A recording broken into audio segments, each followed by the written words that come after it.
from Gahanna, WTLH-TV presents Lincoln Live with Connor Mallon and Jillian Sanders.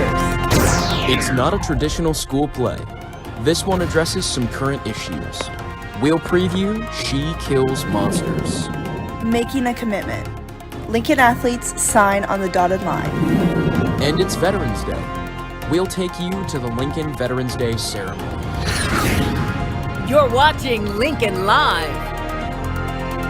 Good morning, Lincoln. You guys won't believe who I'm here with. It's Connor. Yes, the Connor Mallon. Oh my gosh, wait, where? Oh, wait, that's me. And I'm joined here with Jillian Sanders. Happy Veterans Day, everyone. And a special shout out to Captain Parrish, who teaches here at Lincoln. Thank you for your service. Hey, Connor, you're in the school play tonight, right? That's right. It really has been an amazing experience so far, and opening is just hours away. Can you explain what it's about? I hear there's monsters, but also a car accident. I could, but actually, our own Gabriella Fabrizio took a deeper dive into the significant themes in She Kills Monsters, and the challenges that they present to the actors.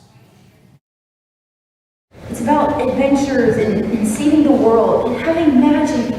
After a year and a half of socially distant, masked, and pre-recorded shows, theater is finally returning to normal. But the fall show, She Kills Monsters, is not your average school play. She Kills Monsters is a story about Agnes Emmons and her younger sister Tilly, and Tilly is killed in a car crash, and Agnes develops this relationship and gets to know her sister better after her death through Dungeons and Dragons. The show transports you to an exciting fantasy world with monsters, fairies, elves, and even demon cheerleaders.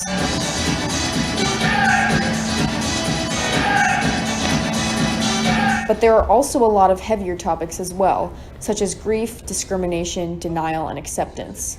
Something that's really hard for me about playing the role of Agnes is I know that she's a character that so many people can relate to when you lose a loved one and like how hard that is. It makes me be vulnerable, I guess, in an aspect that I guess I wasn't really like extremely prepared for when I stepped into the role. I can't. The first thing we think about when we select a show is what's going to challenge the students. We feel that it's a show that promotes equality and diversity. It's set in 1995 in Athens, Ohio.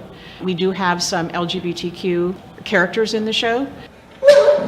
Lilith is the demon queen that she plays as Dungeons and Dragons, so it's her character. Lily is the actual person day to day. Well, Lily is obviously closeted and doesn't want anyone to know that she likes girls. So that's a little hard to play. In 1995, many kids weren't out about being gay. That has been a challenge for the kids. They can't understand why that wouldn't be a thing in 1995.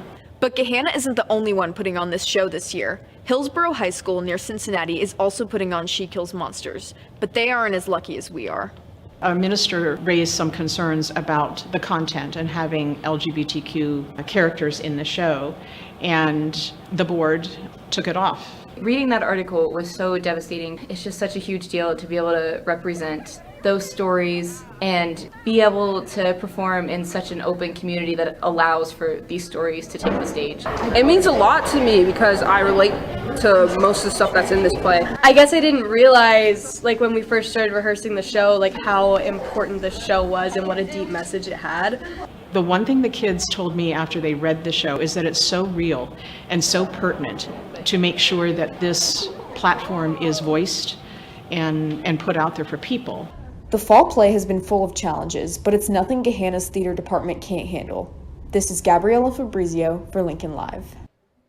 Thanks, Gabriella. A reminder that the show will run Thursday through Saturday at 7:30. If you want to come out and support live theater this weekend, tickets can be purchased at gahannatheater.com. So come out and support at 7:30 to support our theater for the production of She Kills Monsters. Break a leg, everyone. As we move from fall into winter, the theater classes are focused on their final project, Holiday Marathon. For those interested, here's ITS President Taylor Patterson with more information on how you can get involved in this year's show. If you're looking for a way to be involved in Holiday Marathon, you can audition to be an MC. Just grab one of these papers from the little theater and fill it out and turn it in by November 15th, no later than 3 p.m. Thanks, Taylor. 7 athletes are moving on to play Division I or Division II collegiate sports. Yesterday, they assigned their official commitment letters. Javen Simmons, University of Toledo for basketball, Garrett Hessel, University of Southern Illinois for baseball, Kendall White, Liberty University for volleyball, Bella Ward, Xavier University for basketball, Kendall Barker, Howard University for lacrosse, Abby Thomas, The Ohio State University for rowing, Kenzie Strebe, Florida Southern University for lacrosse, and Judea Morris, Fairmont State University for softball. If you'd like to hear from some of our signees, go to our Twitter page at Lincoln Live TV. Thanks and congrats to all of our athletes on signing. Are you interested in traveling out of the country? If so, then the class trip to Iceland may be for you. Here's Mrs. Balmer with more information.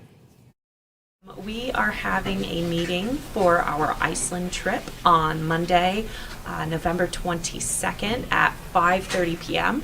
If you are interested in coming over spring break in 2023, feel free to go to any of the posters around the high school and find the little QR code, scan it and reserve your space, or you can stop it up in J278.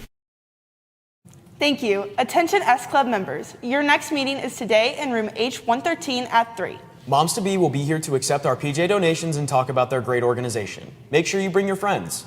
Again, that's today after school in H113 at 3. See you there. Yesterday we had the Veterans Day ceremony at Lincoln High School. Unfortunately, the stream didn't work. But as we say goodbye, we wanted to show you a little bit from the ceremony. The entire ceremony is available on the Lincoln Live YouTube channel. We hope that everyone has a great rest of your day. Bye.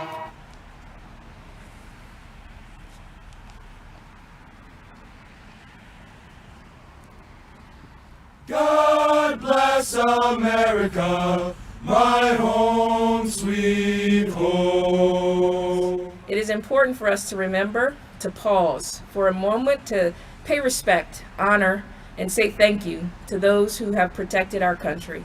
These men and women are often ordinary people like you and me.